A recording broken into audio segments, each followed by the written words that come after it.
Welcome, dear viewers, to CouchWarrior TV on YouTube.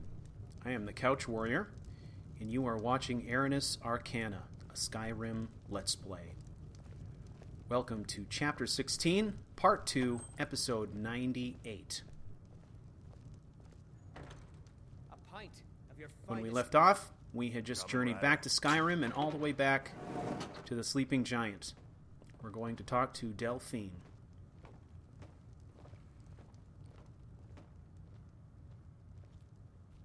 I figured out how we're going to get you into the Thalmor embassy.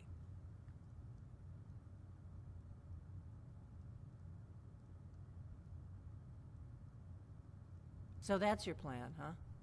Even if you could survive, by the time you got inside, whatever documents they had would be long gone. We're there for information, remember? Trust me, I've been doing this for a long time. My way is better. So what's your plan? How do I infiltrate the Thalmor embassy? The Thalmor ambassador, Elenwen, regularly throws parties where the rich and connected cozy up to the Thalmor. I can get you into one of those parties. Once you're inside the embassy, you can get away and find Elenwen's secret files. I have a contact inside the embassy. He's not up for this kind of high-risk mission, but he can help you. His name is Malborn. Wood Elf. Plenty of reason to hate the Thalmor. You can trust him. I'll get word for him to meet you in Solitude at the Winking Skeever. You know it? While you're doing that, I'll work on getting you an invitation to Elenwen's little party. Meet me at the Solitude stables after you've arranged things with Malborn. Any questions? Any questions? Don't worry about Malborn. He's not a dangerous character like you. But he hates the Thalmor at least as much as I do. He's a wood elf. The Thalmor wiped out his family back in Valenwood during one of their purges that we never hear about. Luckily, they don't know who he really is, or he wouldn't be serving drinks at the ambassador's parties. Okay. That's when the fun starts. You'll have to slip away from the party without raising the alarm.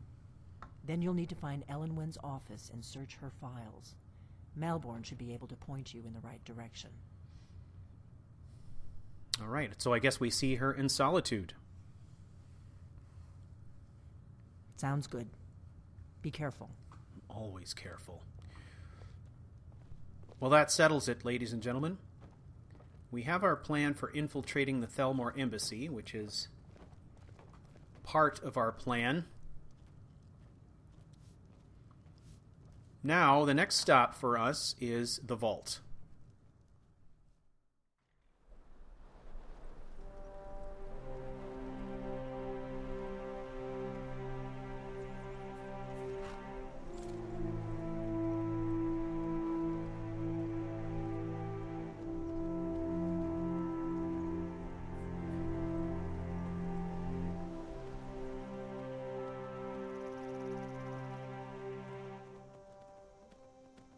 Fleet's journal. Something is amiss. I am feeling disordered in a way that is unfamiliar. There have been many occasions when I have felt less than in control, but this is new. Yesterday in Greymoor, I placed those bodies on pikes. It was a display meant to cause terror, unlike any I have done previously. More alarming than the act itself is the feeling that it was done without the influence of Cimmerian. I have been led to believe that the darker fraction of my nature comes with this entity, but this act came when he was supposed to be asleep. Is it possible Haldir is wrong about the darkness and its source? I must enter the vault today. This is a distinctly Cimmerian place. This is supposed to be his sanctum, not mine, but I must go. I have this list from Miravel and these items I must retrieve. There is no other place to obtain them. It is shocking to realize this is the first time I have entered the vault without him. On every other occasion, he was a presence, and I was a slumbering observer. would seem our roles have been reversed, but for how long? I must admit I feel less confidence in his absence. It's as if I have become so dependent upon Cimmerian that I draw courage from him. Could Haldir be right? Is he trying to take me entirely? Is he even another entity? And if so, who is he? I find it all very difficult to digest. There are moments when I seem to act on instinct alone. Are these the times when he is asserting his will? I have always felt whole, and yet Haldir tells me I am in jeopardy. I have plodded forward towards my goals, always feeling as though they were mine and no one else's. Regardless, Miravel requires distinctive attire. There can be only one set of armor that will fulfill this requirement. I have killed many Thalmor in the raiment of the ancient assassin. The engraved viper will be recognizable to them without doubt. The idea that I might lose this armor pains me. I must take steps to retrieve it when this is all over. I am not yet accomplished enough at the forge to create a replica, and I am not so sure I would even want that. This ancient armor possesses power and the gravity of history. It is a relic. I must take steps. And Miravel. I will give her the documents, and perhaps the revenge she craves, and then she will leave. I don't want her to leave, but why would she stay? Stay with the man who killed her last remaining family member? Perhaps we have more in common than I thought. I have never wanted someone as much as I want her. I wish to know everything about her. When she's near, my guard drops. I cannot maintain a defense of any kind. I sheathe my weapons. I turn my back to the person who has every reason to put a blade in my back. Why do I do this?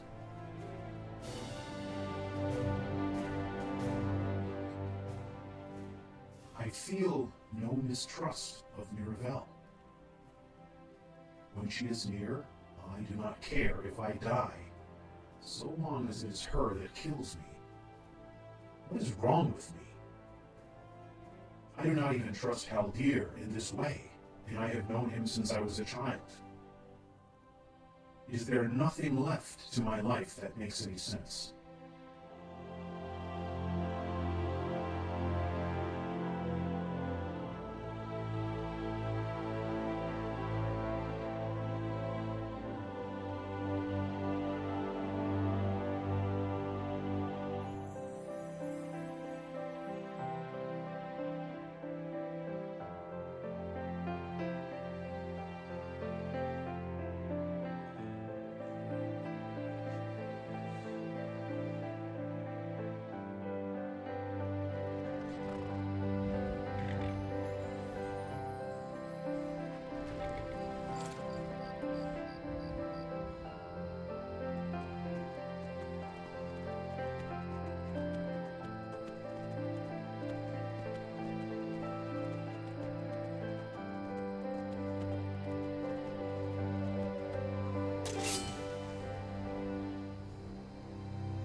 Hello, dear viewers. It's really fabulous to be speaking to you all again. Things have been really crazy lately. I apologize for the delay. I'm about a week late in getting this episode out. Very frustrating because I had almost all of this in the can a week ago. The only thing I didn't have was my recorded commentary. I had all the special features done. I had all the writing done. I had everything put together. I just could not seem to find the time to do the commentary. So, this is the first opportunity I've had to work on it. And here it is. So I want to thank you all for coming back and let you know I appreciate your patience. Things have just been really busy at work. It's always busy at work this time of year. It is the end of our fiscal year, so there's lots of crazy stuff going on.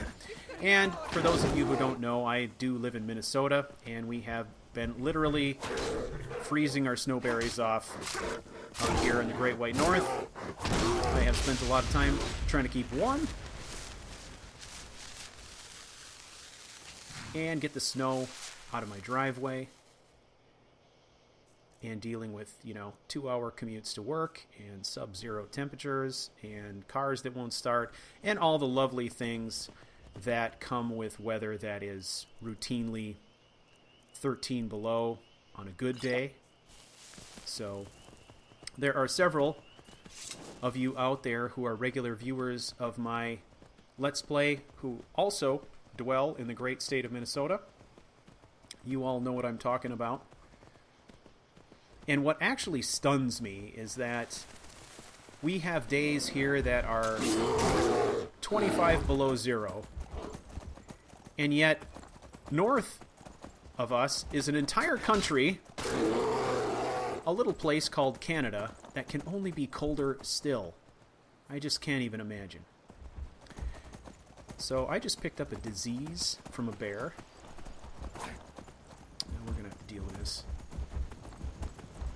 Bears are so fast, I cannot even get enough distance on a horse. Ooh. I just killed a rabbit. Well, we'll cook that later. I horse-charged a rabbit. That seems like overkill. Jeez. Oh, this bear is my bane. What is up? Oh, I think I finally scared him.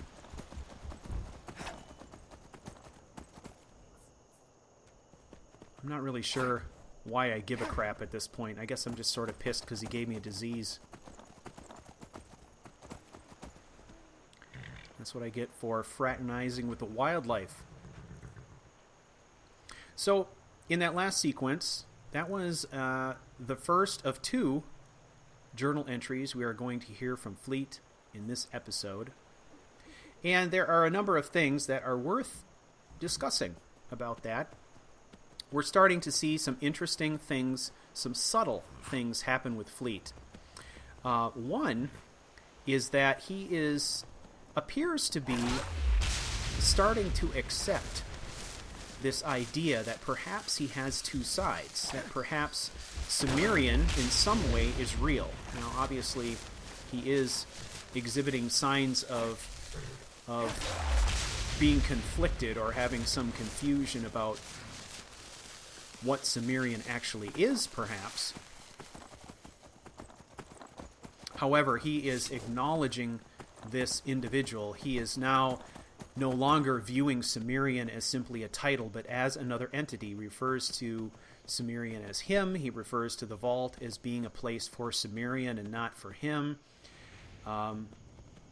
So we are seeing him kind of awaken to this concept that perhaps what Haldir has been telling him is true after all, which is interesting. Now, if there's anything that we know about Fleet is, while he, in many respects, is a very driven and focused individual, there are things about his personal life he's always conflicted about and always confused about. And one of those things that has historically troubled him for a long time is understanding his nature, and we've seen him do all kinds of conflicting things, and I think this is an example of what it means to be Fleet, right? We see him give to the poor, we see him help out orphan children, and yet we see him cutting throats, sending threatening letters, doing all kinds of fairly nasty things as well. So he is a complicated individual, but we see him now, I believe, starting to acknowledge the fact that perhaps these sort of conflicting actions are perhaps a symptom of something else rather than just a guy with a complicated nature. So that's kind of interesting.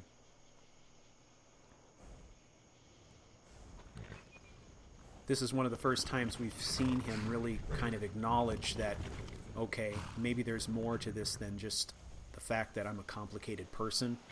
So that is an important thing, I believe. Now, we also saw him pick up his armor, the armor that we actually are calling his Ancient Assassin armor. Obviously, we've done a replacement of the vanilla Ancient Assassin armor with our own from a mod, and that is the Evil Mastermind armor. But that has largely been his signature armor for most of Act 3, and it has sort of become associated with the Cimmerian persona. And while he has not equipped that, it is in his inventory now, and he indicated that he intended to use that distinctive armor to help Miravel carry out her plan. Now, we also saw him do something very interesting, which was sort of an open expression to himself of his desire for Miravel. I don't know that you could call it an expression of love. He specifically says he wants her. He doesn't say that he loves her necessarily, but you certainly get the impression that he has some sort of strong, unspoken affection for her that he's never expressed to anyone. So that is an interesting point as well. Now we are back in the Dark Brotherhood Sanctuary. This is the first time we've been back here in quite some time. And there are some quests that we need to turn in. We are going to talk to Festus, and we are going to talk to Nazir. And here is Babette. We had some questions about Babette from the last episode. Looking like a child. Let's talk to Babette. No one ever suspects a thing. My targets make the mistake of not perceiving me as a threat. Last mistake they ever made. What can you tell me about yourself? I'm just a little girl. The Dark Brotherhood killed my mama and papa, and then they took me captive. Please, please help me. Rather convincing, don't you think? In truth, I'm no more a little girl than you are. I was once, of course, 300 years ago. Vampirism tends to keep one remarkably fresh. 300 years old. That was the specific question that Fleet was asking himself in the last episode. Oh, I know you have to. He wanted to know how old she was, thinking that perhaps, I love the gourmet's recipes. The world will soon be judging by her age, he could discern whether or not she had been exposed to the old ways within the Dark Brotherhood, and whether that might make her more inclined to fall on his side of the camp or Astrid's side of the camp. So we found out a little nugget there. Whether or not that helps us at all, I don't know. May play into the story. Now we got a couple assassinations we can turn in here. A couple contracts finished. We can make some money. Still here. What's the matter? So many contracts, so little time. Mandrew Joe is dead. Ah! Well done, well done. Those caravanners can be an elusive bunch. Takes a fair bit of stalking to take one down. But then, that's half the fun, isn't it? Here's your payment. Well earned indeed. All right. And Noriath is dead.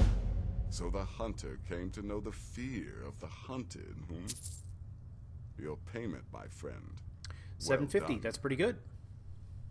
We can use that. That buys us more training. I'm almost tempted Well, to I'm train with him. And Redguard, this guy here, as I'm sure you've noticed. he's actually a trainer in light Though armor. not like It's most one of thing we my have not kind invested you'll in. find in Skyrim. That's for damn sure. I am a child of Hammerfell, born of the sands of the mighty Alakir. In that great desert, blood is a shade of crimson I can scarce describe. My past is long and storied, and not altogether proud. But the Dark Brotherhood saved me from myself, and I have never looked back. Interesting. I wouldn't worry too much about this Varain giving you the information you need. Give him a good scare, and he'll squawk like a hag raven. Okay, That he's said, referring if your to attack on a mission Varain we've is already witnessed, completed, so those Markarth we got to guards turn are that going into to be Festus. none too happy. Everyone here is still Go on assuming now. we haven't finished that because we haven't turned it in yet, so let's go do that. We didn't see him upstairs, so I'm assuming Still he's here. asleep What's somewhere. the matter? Can't handle what I'm throwing your way? So we will go wake him up.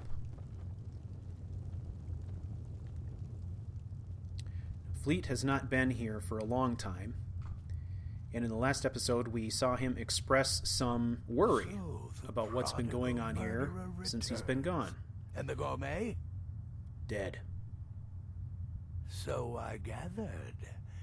It seems a certain orc has disappeared, which means you not only killed the gourmet, but disposed of the body as well. You've got the writ of passage too, I see. Splendid. Splendid. Ah, and word has come in from Markarth that the keep's cook has met an untimely demise. You performed your duties to the letter.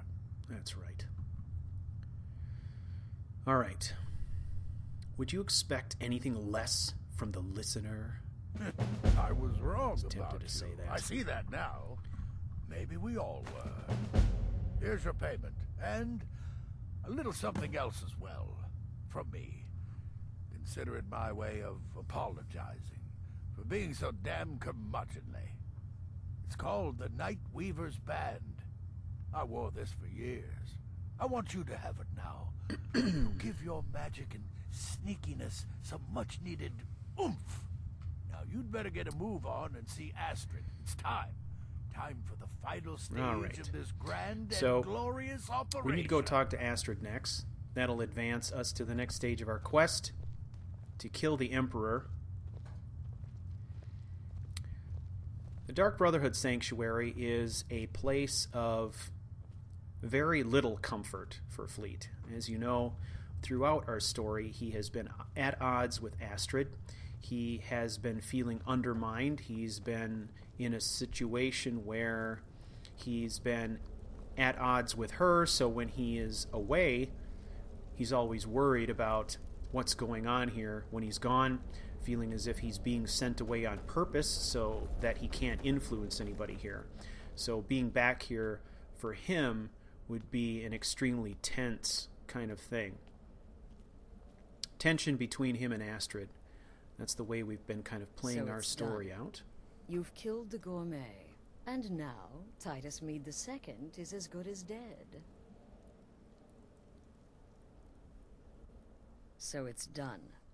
You've killed the gourmet, and now Titus Mead II is as good as dead. Not yet. So it's time. We're ready to assassinate the Emperor. Oh, yes. And I've decided you will have the honor. Of course. Let's be quiet. Look at you. So calm, so confident. I do believe you were born for this task. So let's begin. Go now to Castle Dower in Solitude. Present the gourmet's writ of passage to the officer in charge, Commander Marrow. I'm sure you remember him. You'll gain unrestricted access to the kitchens, and then the Emperor. You're posing as a chef, so you'll be able to poison his meal rather easily. Which poison should I use? Here, take this. It's called Jaren root. All it takes is one taste, and the effects are quite immediate. The Emperor will be serving Sithis before he even knows he's dead. Once Mead has been killed, escape through the upper door and across the bridge. I've arranged for it to be unguarded once the alarm is sounded. Now go, my friend. Go and fulfill your destiny as listener. It's a rare plant, found only on the island of Stros Makai. It can be served like any vegetable, cut up, put in a salad, perhaps boiled in a stew. One taste will lead to nearly instant death, so don't even think about it. Okay. It took all the favors, bribes, and blackmails I could muster, but I've secured your exit out of the keep. Just follow my instructions, and the Dark Brotherhood will be back on top. All thanks to you, listener. Back on top of what? That is the question. Kill well, and often. Okay. Well, we have our orders. However, we do not leave the sanctuary without first paying our respects to the Dread Father. So we are going to go and do that. As I was mentioning before, lots of tension between Cimmerian and Astrid. And that was kind of what prompted his thoughts in the last episode about trying to understand who in the sanctuary might be loyal to him and who might not be. And if you remember, he actually said in the last episode that the next time he came to the sanctuary, he was going to force people to make a choice. He was going to put his cards on the table. So, that is exactly what Fleet is going to do at this point. But before anything like that can happen, he's got to get in the right frame of mind, and worshipping here should do that.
The words of Sithis are elusive.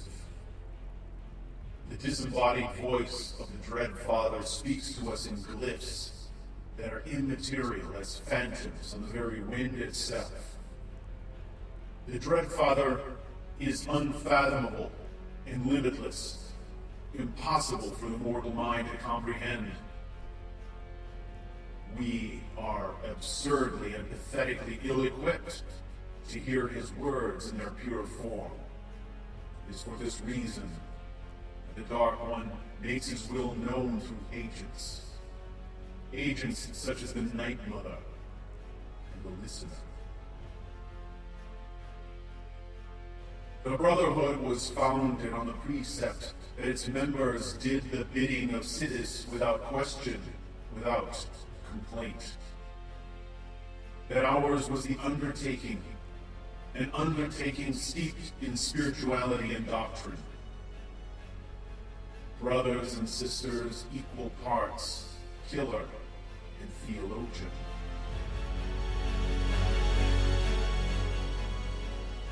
This sanctuary may very well be the last in existence, and you have the distinction of being the brothers and sisters who preside over the death of the Dark Brotherhood.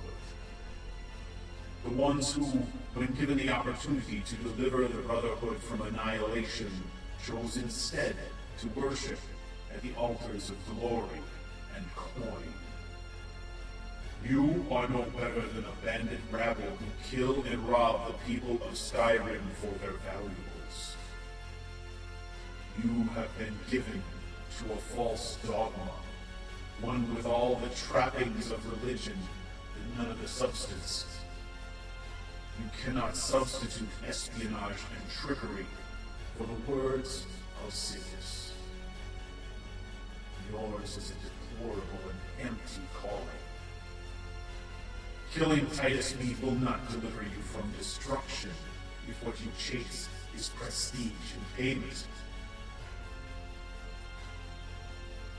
You are being tested, brothers and sisters, and you must ask yourselves, why am I here?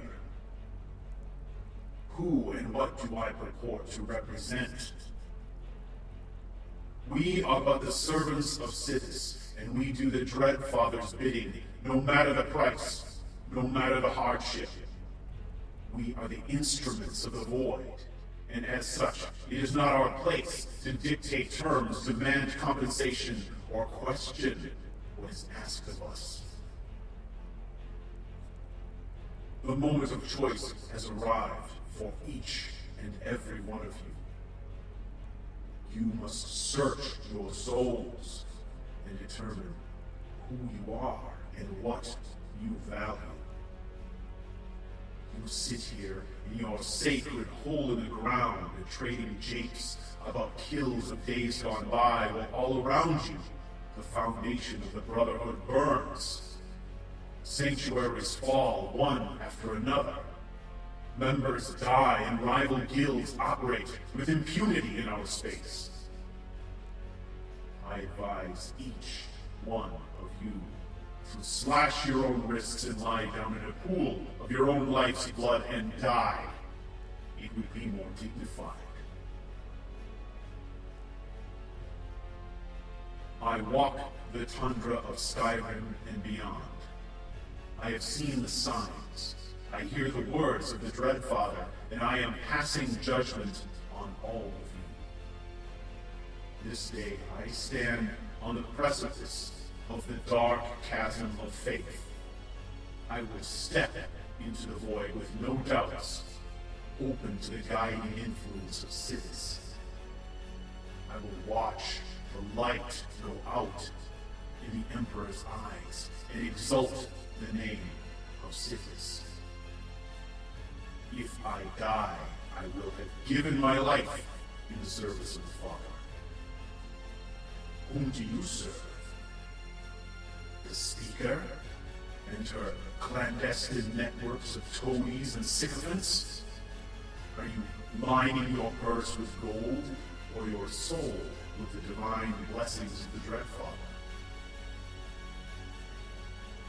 I will kill this Emperor, and when I am finished, Should I live, I will return to burn this sanctuary and everyone in it who serves the false gods.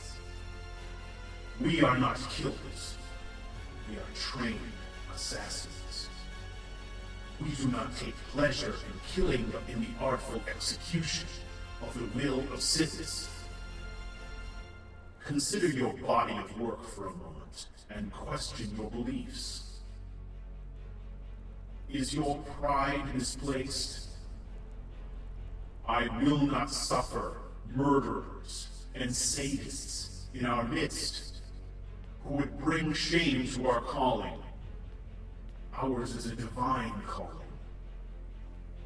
the province of the devout and the profession.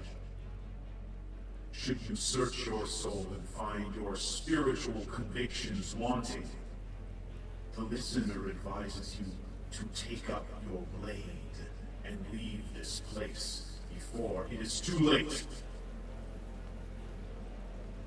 Scarcely is the listener compelled to speak.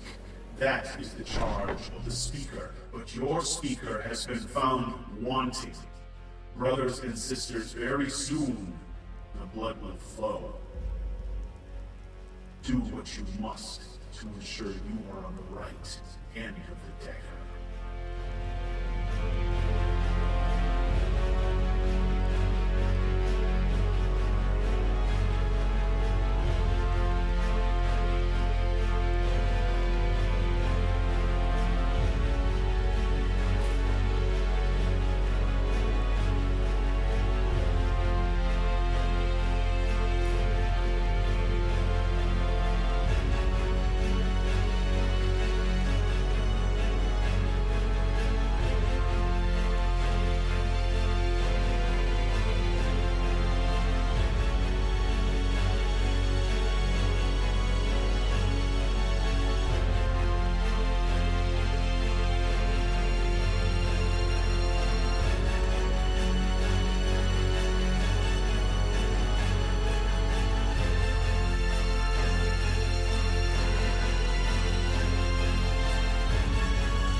I am back, dear viewers.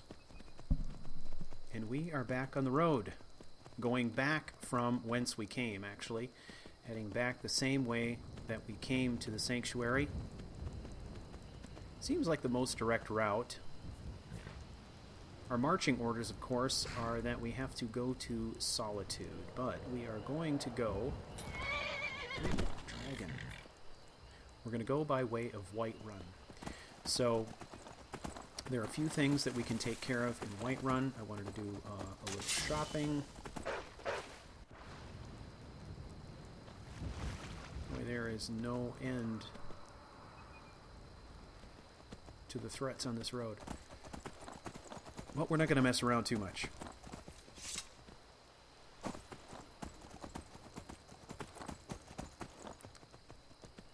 So...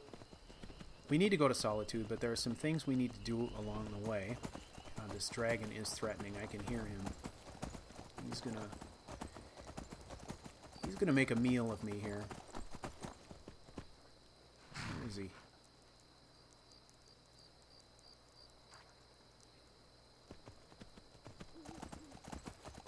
We've been fighting a lot of dragons lately. I'm not interested in standing to fight this one. We have a lot of things we need to do. My reasoning for stopping in Whiterun is that Fleet is trying to prepare himself for the next stage of this thing. And one of the things we haven't done in quite some time is taken the time to do any shopping with any of the court wizards to try to find out if there are any new spell books we can get access to. So I thought I would just stop off in Whiterun, and we would talk to Secret Fire and see if he's got anything new. And if so, we'll grab a few things on our way. So one of the things you'll notice that we're not doing as well is that we are not... This looks like a courier. Maybe we should stop and talk to him. We have not been going back to the Eagle's Nest. There is a reason for that. I'm going to talk about that in a second. I've been looking for you. Got something I'm supposed to deliver. Your hands only. Let's see here. Another note from your friend Rallis. Jeez, he's I hope busy. everything is all right. Looks like that's it. Got to go. All right, Rallis is going to have to wait, obviously. But if you remember, the reason that we went for, several episodes back, Fleet made a run to Solstheim primarily for the purpose of hiding, laying low for a while. We made our return to Skyrim, but we still have unresolved issues with the Thalmor. So he still does not feel free to go back to the Eagle's Nest. It has been a long time since he set foot in Eagle's Nest. And if you remember, before he went to Solstheim, he sent a message to the Eagle's Nest, basically telling them to lock the place down and letting them know that they were under potential threat. So, in the interest of protecting his friends, his property, and the people who work for him, he has elected not to go back there until he has sufficiently resolved issues with the Thalmor, at least to his satisfaction. And we are not there yet. So that has caused us to bounce around between a lot of different places. We've spent a lot of time on the road.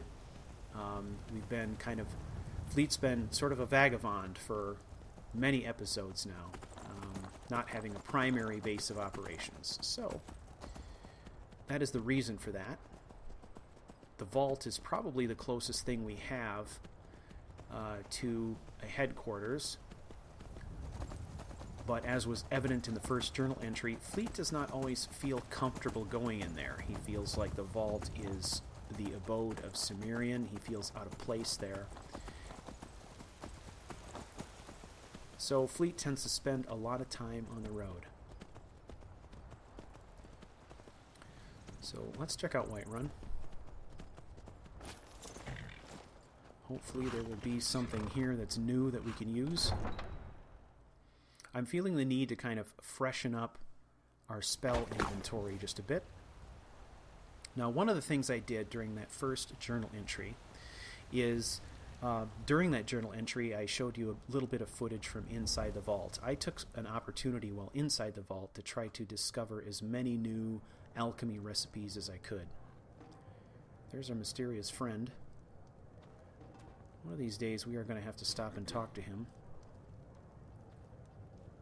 And so I didn't show you all that footage. I mean, it was really ridiculous. I just went through all the ingredients I could find, everything I had in my inventory. What can I get you? Tried every combination I could think of. I learned a whole bunch of new stuff. It's yours for a day.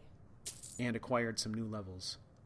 Drink for the thirsty, food for the hungry. So at this point, we are at level 45. We are very close to level 46. All right, we are going to get some nourishment. Alta wine, of course. Got to have that.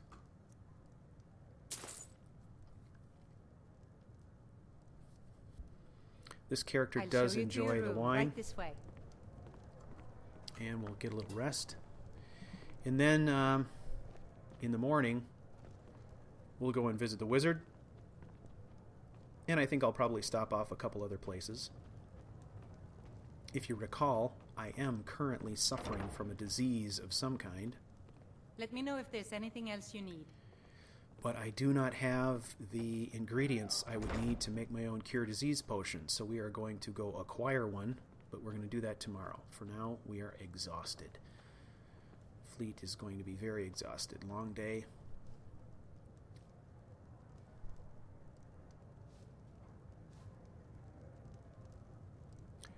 One thing worth pointing out here, you'll notice, for those of you who are familiar with the Evil Mastermind armor mod, we've been playing around with this for quite some time, and it comes with two flavors of hood.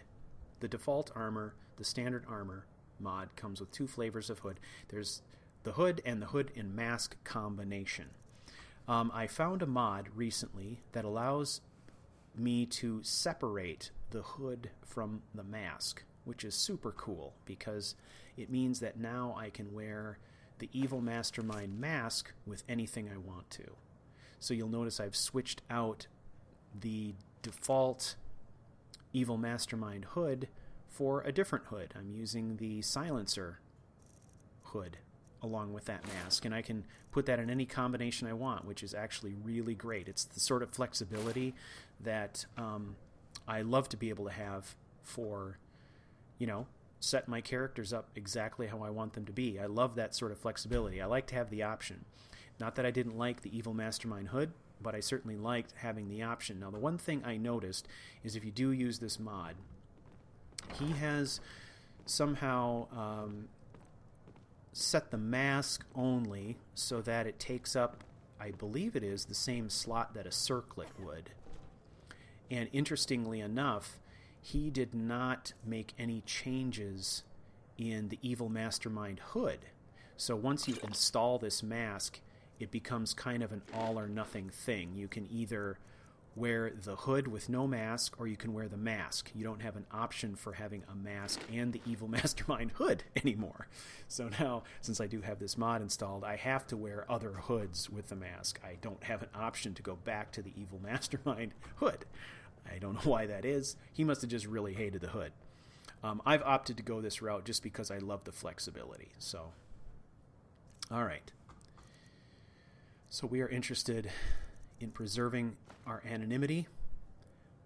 Here you go. This is a good view. There's the mask all by itself. Couldn't do that before. Before you had to have the hood. There was no option.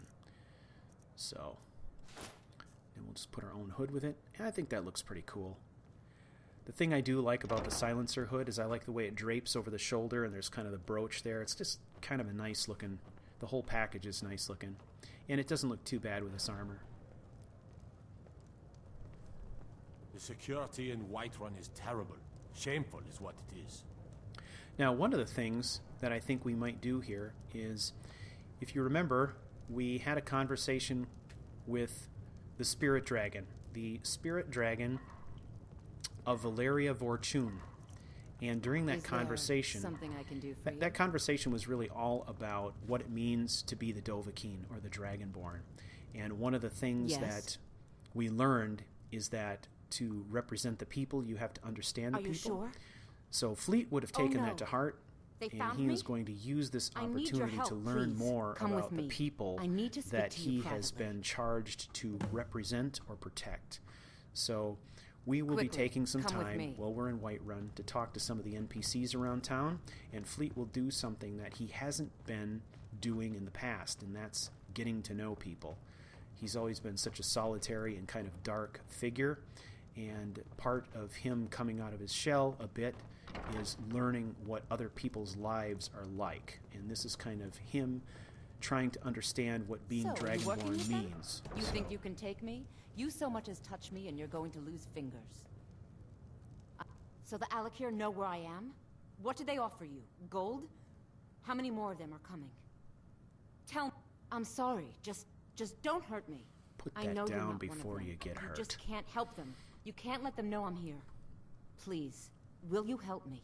There's no one here I can trust. Maybe. I am not What do the you person want? that the people of Whiterun think I am. My real name is Eamon. I am a noble of House Suda in Hammerfell. The men who are looking for me, the Alakir, they are assassins in the employ of the Almeri Dominion. They wish to exchange my blood for gold. I need you to root them out and drive them away before they find me and drag me back to Hammerfell for an execution. How am I supposed to get rid of them? They're mercenaries, only in it for the money.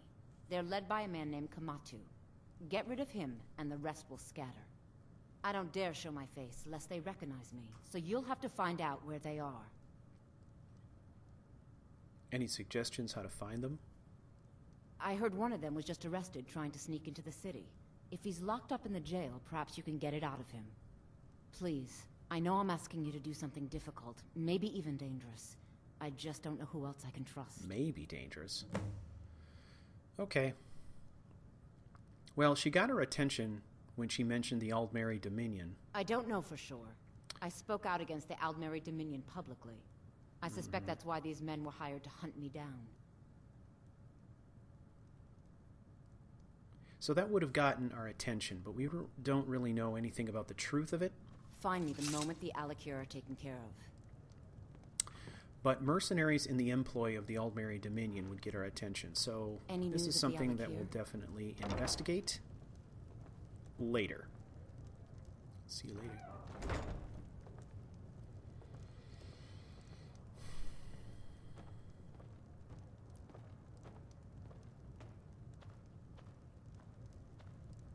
Well, there are a lot of things that are going to happen in this episode. I know I say that in a lot of episodes, but I really mean it, brothers and sisters. I really do. Some important things happen throughout the episode, but primarily toward the end. And I'm really interested to get everybody's feedback on what they think is going on, or how they interpret those events, or how they feel it's going to impact our protagonist and the story going forward. As you know, we are very close now to the episode 100 finale, 2 episodes away. So, something's bound to hit the fan, right? How do you feel? You look rather pale. I feel like crap, so lady. You're interested in my potions and ingredients? Yes. Okay. Cure disease. I need potions, not ingredients. Potion of cure disease. She's got to have that, right?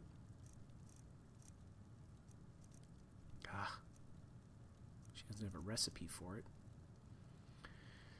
Okay, let's search. Cure. Ooh. Maybe we'll take a few of those. I really need to learn how to make these,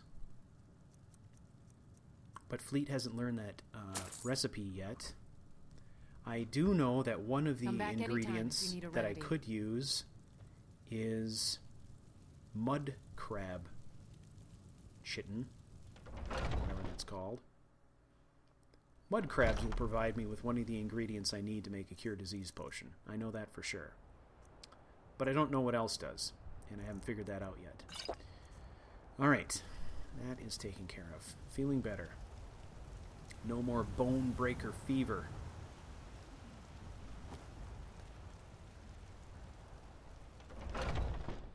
See if we can sell some crap. Let me know if you see anything you like.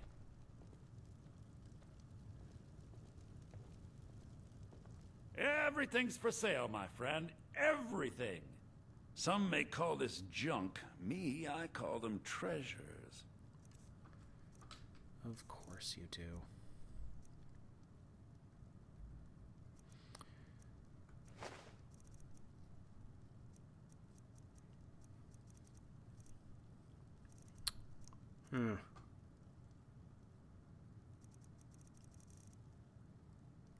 Really don't have that much that I want to give away. What do I have that's heavy? Anything? Anything? Bueller? I have all these grenades I never use. I gotta start using those. If you remember, I did use one. I believe it was in episode 50, the assassination episode. I used a grenade, I think it was of illusion. And it sort of had the effect of temporarily casting a calm spell in a radius, which allowed me to get an assassination. But I have not used any of them since. Well, I don't have anything particularly heavy to sell. I always like to sell that stuff first if I can. So let's liquidate some of the gems we have. I typically get rid of the stuff that is not flawless, or the stuff that is flawless that isn't super valuable. The garnets, for example. So do come get rid of back. a few of those.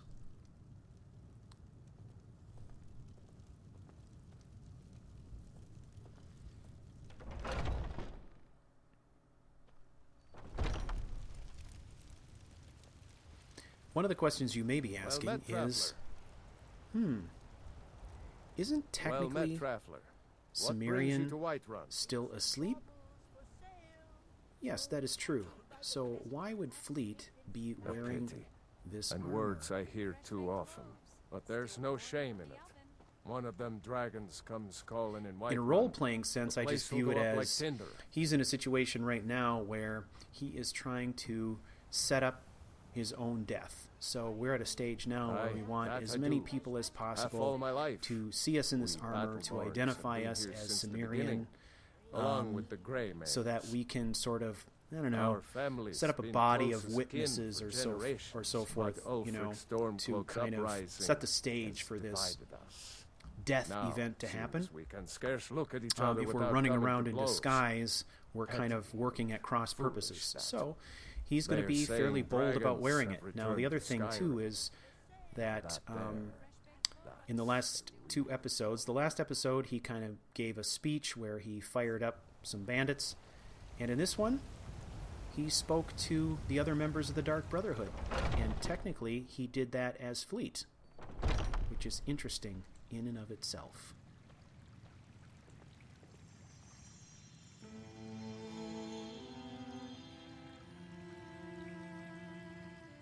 I feel better already.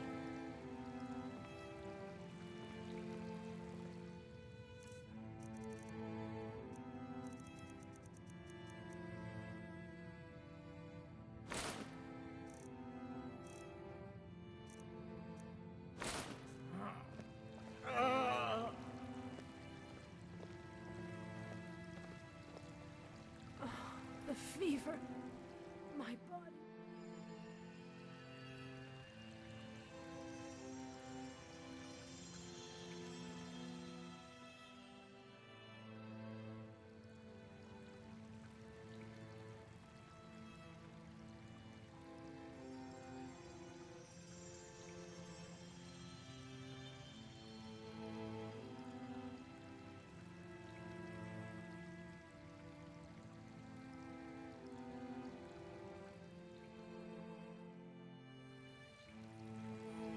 Better already. So great. Can hardly stand it. Aye. Welcome, child.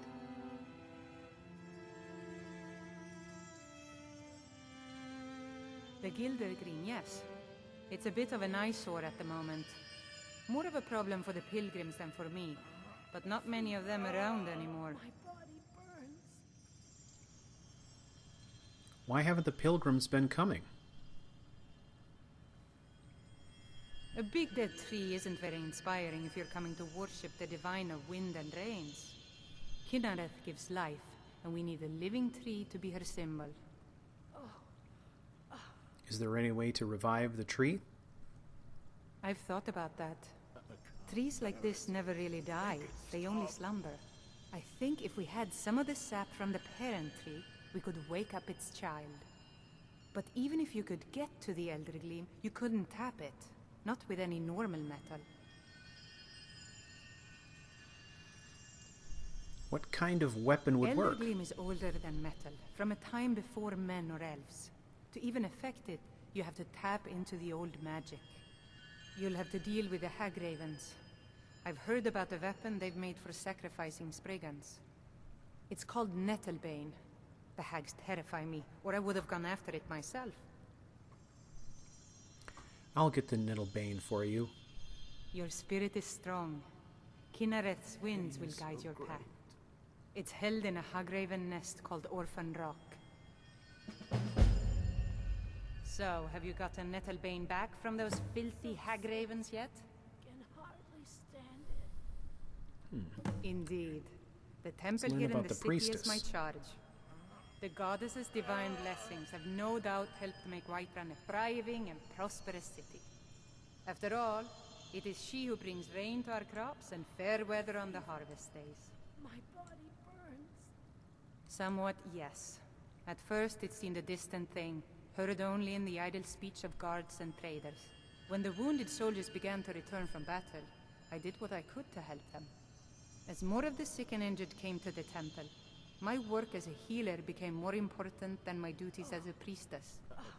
I wish only an end to the fighting, so that I can tend to the temple once more. Okay. May Kinnereth's winds blow you to fortune. Indeed. So, we are on a quest, of course, to try to understand the piety. Yeah, here we have a new quest added to our log. We were told we needed to understand the people's piety. Really, the only way to understand their piety is to understand their religion. We do know that Cimmerian is very religious. He's very single-mindedly religious. And he's 100% devout when it comes to Sithis. We really don't know much about Fleet and his feelings on religion or anything. Our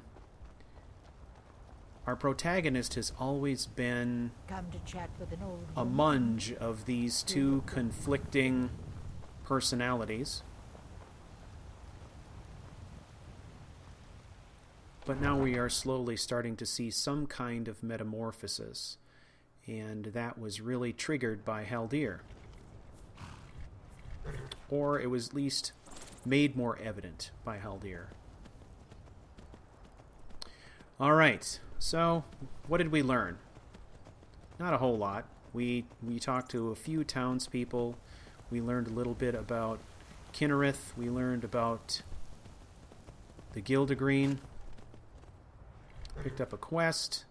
Cured some disease. Sold some stuff. Got some rest. Ate a little food. Let's talk to these guys. Sell some stuff. Wow.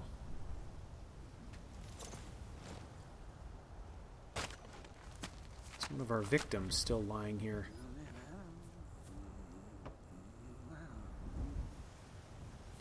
You honor Khajiit with your presence. Yeah, sorry for your loss. May your road lead you to warm sands. Yeah. That was our target.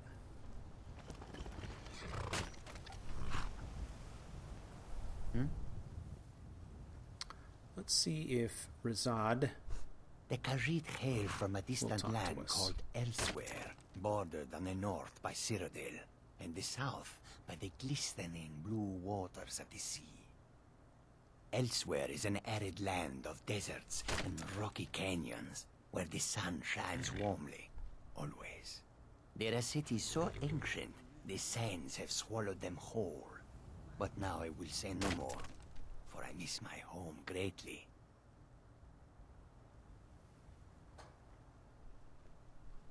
An astute question, for we are far from home, and this is a cold, hard land.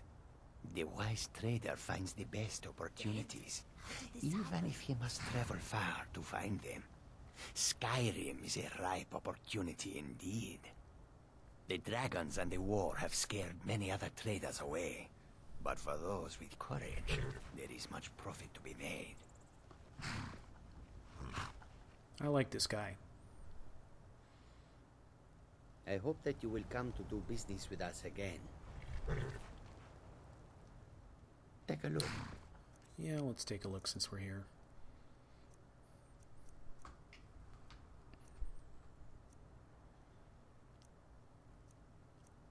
One of the things that I believe that Fleet as a character finds inspiring about Skyrim is how diverse the population is, and how hardy the people are that live here. If you're going to live in Skyrim, you really got to be committed to living in Skyrim. And I think he would find that sort of inspiring. May the sun keep you warm, even in this land of bitter cold.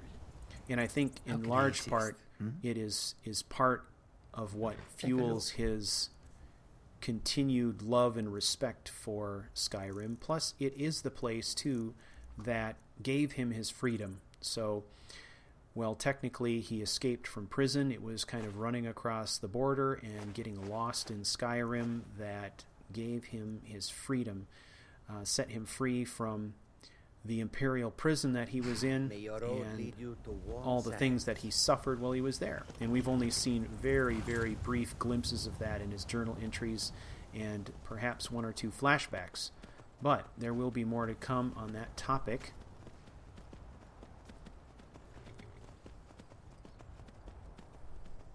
But for now, we find ourselves back on the road. We have a ways to go here.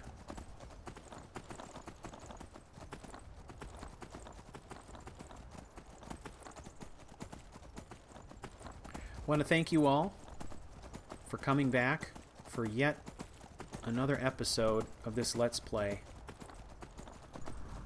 I can't believe that we are so many episodes in. I want to give a shout out to a couple of viewers. A couple of viewers who caught up with us in recent weeks. You know, and I'm going with YouTube screen names here. Oh, look at that. The Imperials took over Fort Greymore. Cool. I'm going to slaughter these because they're screen names, YouTube screen names, and I'm guessing that they may be based on characters or something like that, so I have no idea. One viewer is Nyessa Gaming, who made it all the way from the beginning to Chapter 16, Part 1, this week and left me a nice comment. Thank you so much. I appreciate that. And the other is, I believe it is pronounced Teshael Anari. Also made it all the way from episode 1 to episode 97. Congratulations. That's quite a feat considering how many there are and how long some of them are. And left me another great comment. Just really wonderful. Great feedback, great compliments, and I certainly do appreciate it. And welcome to the Circle of Warriors. Alright, we've got a dragon up here. So let us get a closer look. And it is a big monster. I believe that we are about to have another encounter with Alduin here. So this is going to be fairly momentous.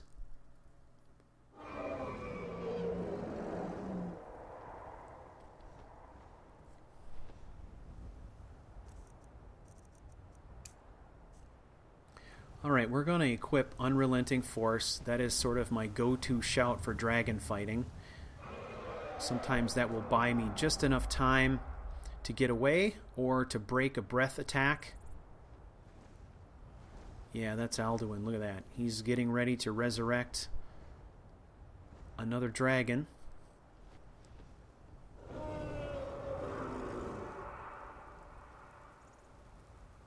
Let's just observe. There's nothing we can do at this point, so let's watch.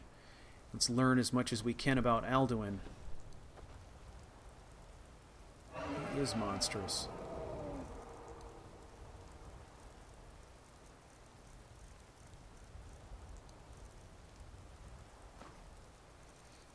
Okay, we should probably prepare for a fight here, so I'm going to make sure that I've got all my best archery gear going.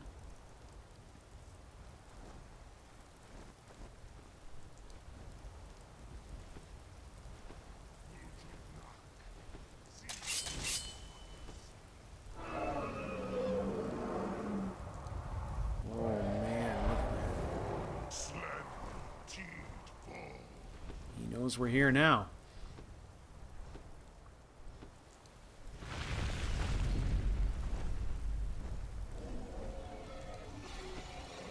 These scenes are just awesome. Have I mentioned I love Skyrim?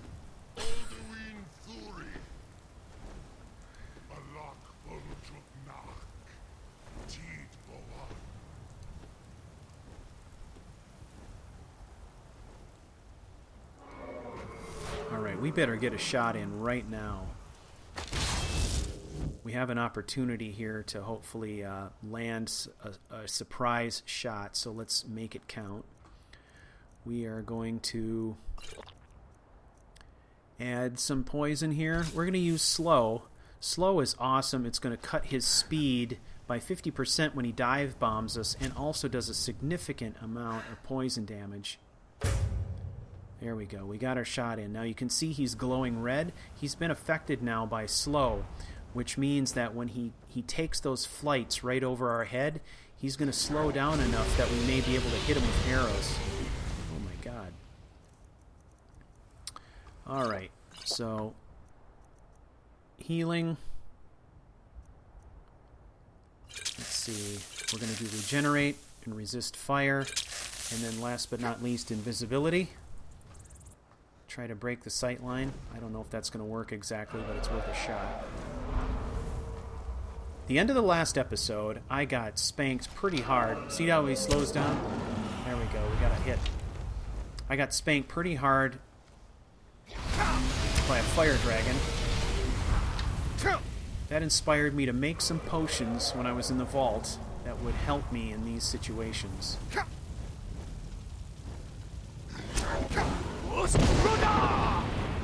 Okay, we broke his breath attack and we run. Whoa.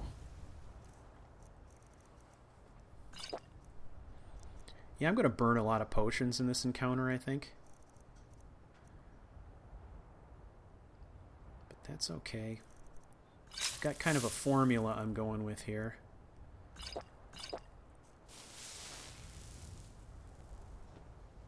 Okay, we're going to use this rock to our advantage. Alright, he dropped. Where did he come down?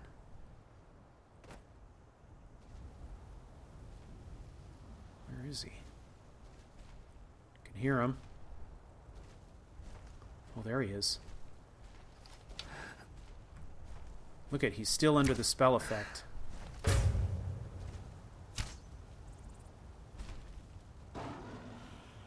There he goes. I think the poison made all the difference.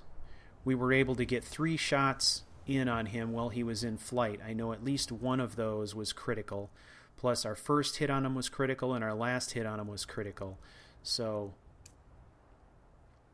we made pretty short work of him, and he was not a slouch by any means. So that was great. Horse whistle. I just used a horse whistle. Momentous occasion, people. But I don't see my horse coming. Where's my horse? I'm going to have to go back. I might have to. He's not coming.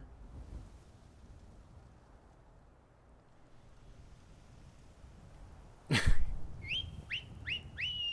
on already.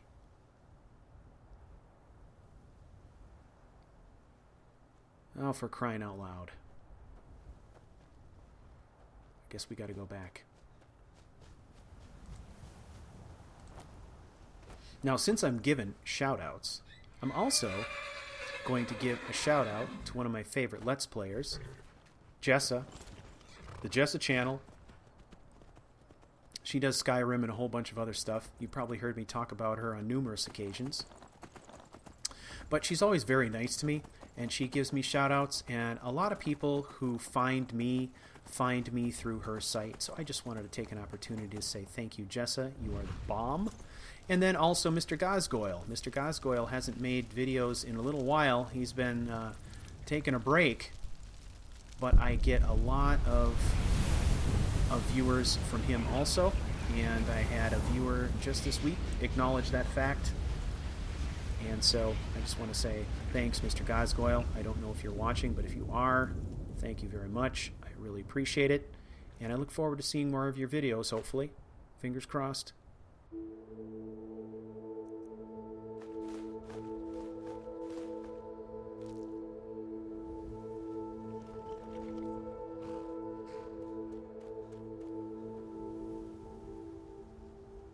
Fleet's Journal.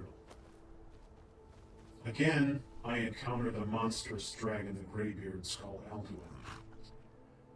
A giant calamity on wings. Again, I witness him raise a beast from the cold sleep of death. What power must this creature possess to do such a thing? The beast had no flesh on its bones, and yet Alduin was able to raise it and reconstitute its flesh from nothing.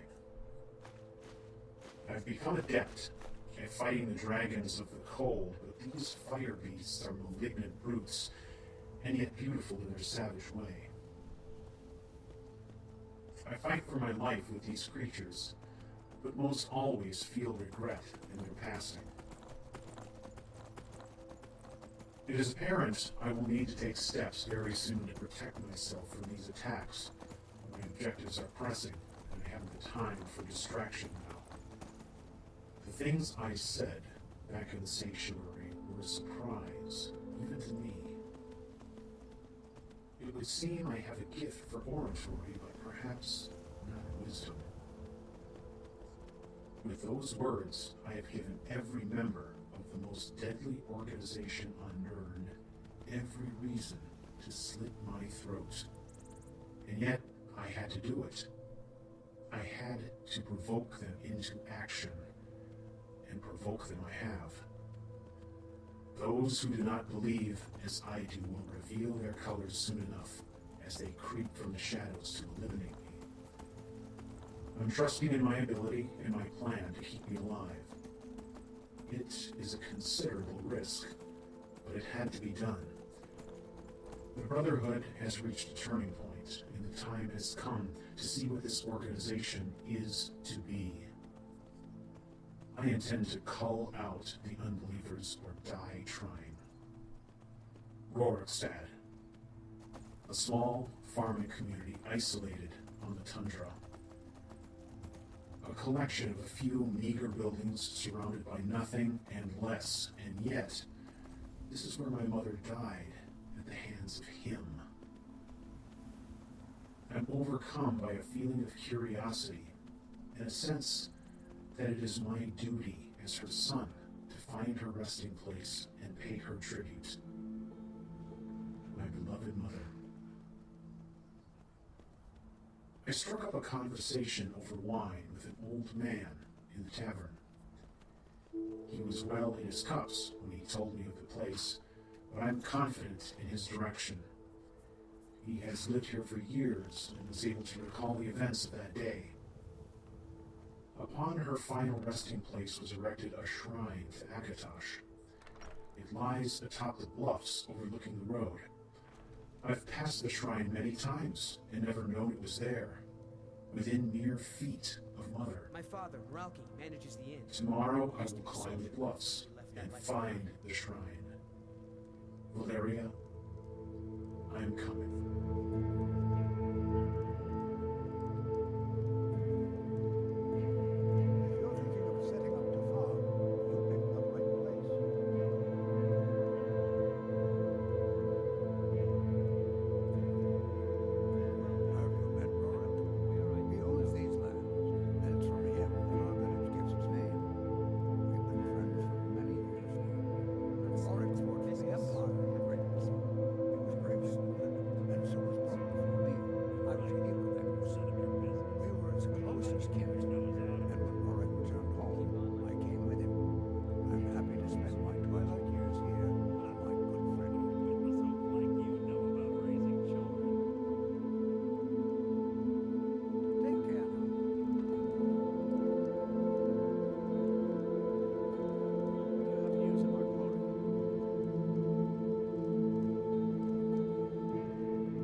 I am Cimmerian, and I am released.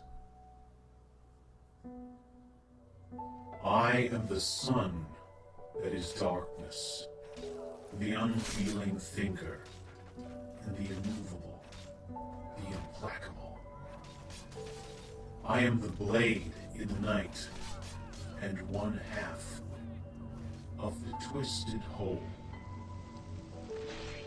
Our freedom arrived on dragon's wings, heralded by the sweet embrace of Valyria, our mother. Our souls were one, but not together.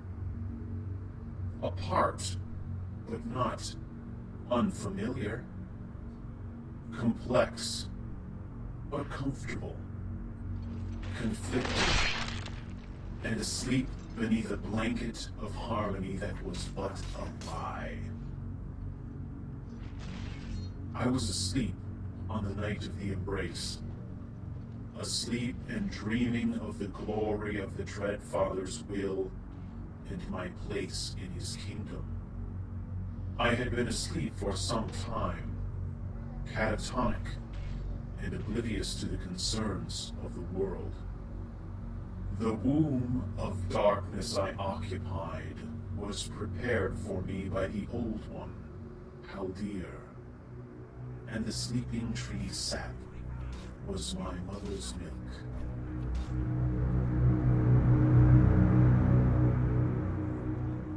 Mother.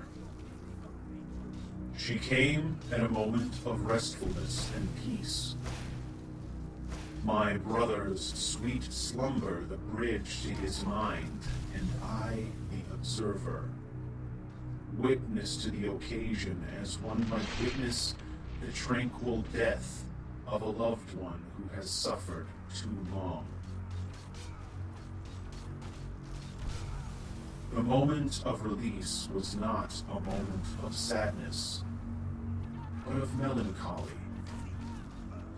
I watched as if out of body, knowing, feeling, but not touching. When Valeria appeared, it was as a whisper,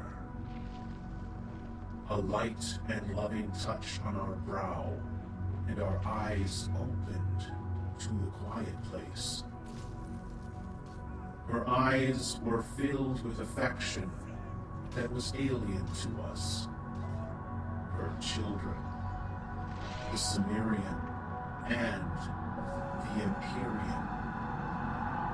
The night and the day, the light and the dark, the evening sky, and the bright afternoon day. Brother rejoiced, and so did I. For so long have our souls been twisted and conjoined, our purpose confused. I have been driven by the will of Sithis, my path clear and unwavering. But my brother, his road has been difficult. Until the embrace, I did not see it, but now it is clear to me. Inside him lies untapped power of immeasurable strength. He is filled with rage, anger born of loneliness, and sadness. I regret that until the embrace I did not understand my dear brother. But Mother released him, and I was there to bear witness to his savagery. It was beautiful to behold.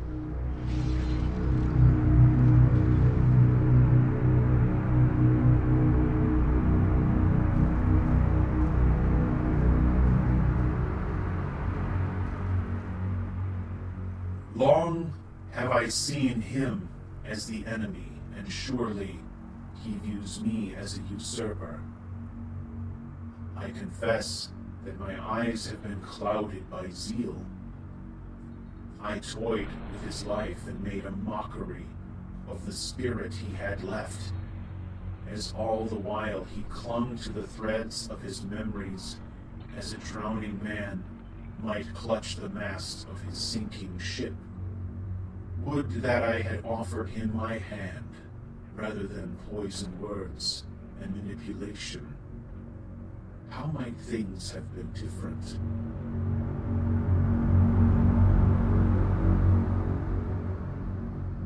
I am Cimmerian. I am Fleet. I am not evil. I simply am. He is Empyrean. He too is Fleet. He is not good. He is who he will be. This night I witnessed his rebirth. In the embrace, Mother gave him what soul she had left. A spirit to fuel the dying embers of the man who was Fleet, and the ability to be who he needs to be. We are the two in one.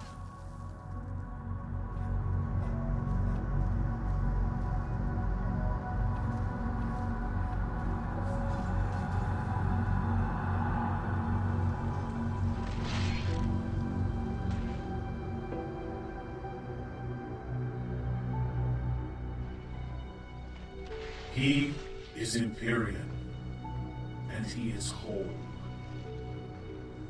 I am the sun that is darkness. He is the sun that is light. I am the unfeeling thinker, and he the impassioned warrior. I the immovable, the implacable, and he the unknowable and ever-changing. I am the blade in the night, and he the steel in the sun. We are, each one, sovereign. In the embrace, he fought beside Mother. They two together, my kin. They wrought such slaughter my heart sang. A long and bloody night, filled with the figments of his most hated and feared enemies. It was necessary. It was required. A bloody balm to a lost soul. A vital connection of blood and history, forged in violence and tempered in flame.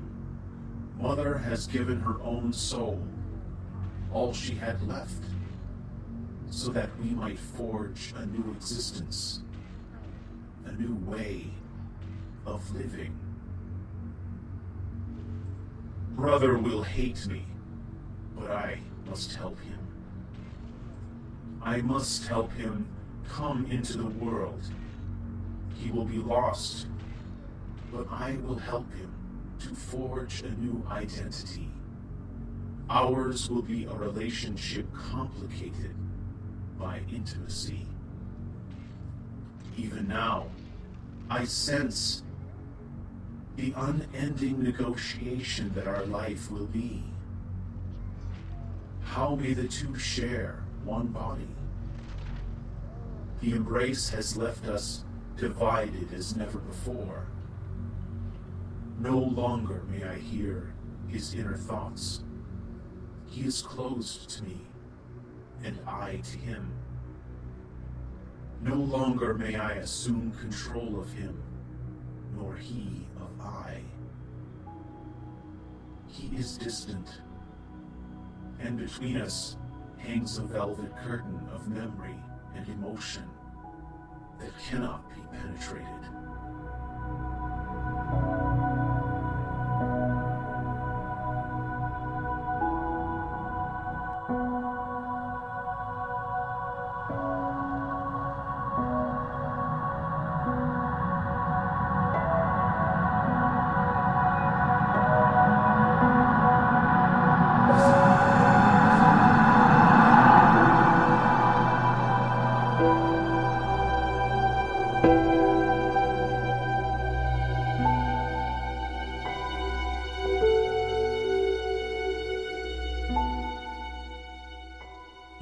Emerging from the reverie was difficult for my dear brother.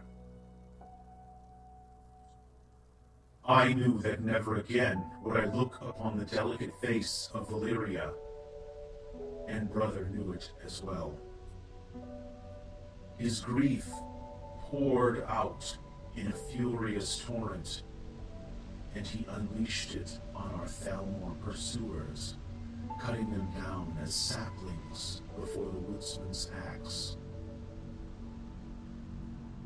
Fighting one's demons is an exhausting and bitter business. My dear brother is violence personified, but he is more. What more remains to be seen? Together we are fleet. The embrace has drained him of strength, even as it has awakened me. I must lead and also find the strength to raise him up. This will not be easy, but to allow him to languish would be as if cutting my own throat. He must come to accept this new actuality if we are to survive. So long have I been given the privilege of sharing his thoughts, but that is no more.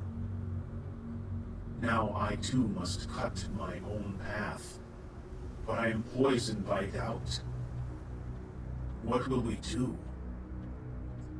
How can two sentient beings share one physical form? Within lies great potential, if by some wonder we are able to keep from tearing each other apart. For all his confusion and rage, my dear brother is a creature of intuition and instinct. His perception has surprised me many times. Upon his face, this day is painted the sigil, the foul sigil of our hated father. But as I look upon him, it has become clear. He saw it all along. He saw what I could not.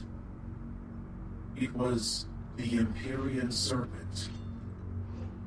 It was our mother's sigil. The winged serpent of House Fortune.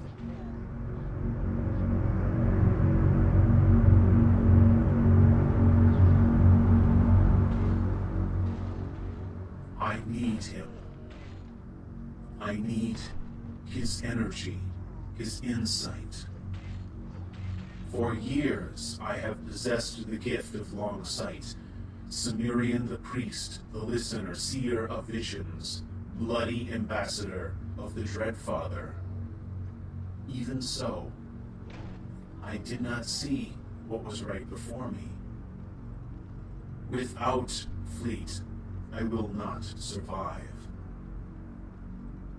As a new chapter in our story begins, he mourns the loss of Valeria, while I mourn the loss of Fleet. For so long I have endeavored to control and eliminate his influence, thinking him a threat. But now that his spirit is lost to me, I feel emptiness. An emotion I did not think possible. If perhaps there is hope for the brothers Fortune, it lies in the gray nothing between us. A place where the light and dark may both tread. One day, that is where we shall meet, and in that place, he will come to understand forgiveness, and I shall come to know empathy. On that day, Valeria's sacrifice will have been honored by her own flesh and blood.